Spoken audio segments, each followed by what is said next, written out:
Miss O, may nagpadala sa inyo. Kanino galing? Ikaw, Miss O, meron kang hindi sinasabi sa akin.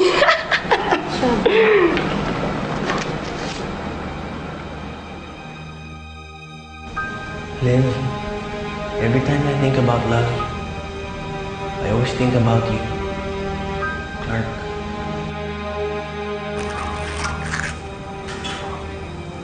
Bakit mo nilukot? Sabi ko na nga ba hindi ako titigilan ni Clark eh. Kaya noon pa lang gusto ko nang mag-back out dyan sa Paragon City na yan. Sandali lang, ha, Miss O. Hindi ko kasi naiintindihan eh. Wait lang.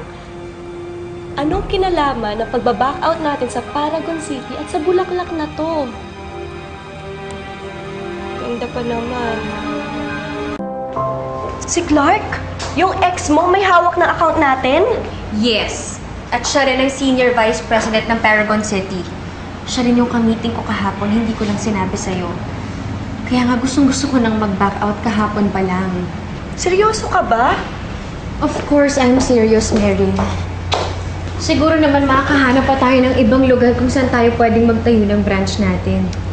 But Paragon is perfect for us. Kasi nandun yung market natin. You have office workers and residents in one area.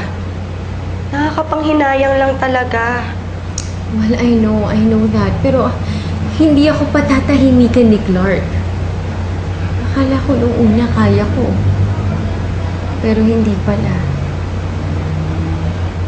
Do you still love him?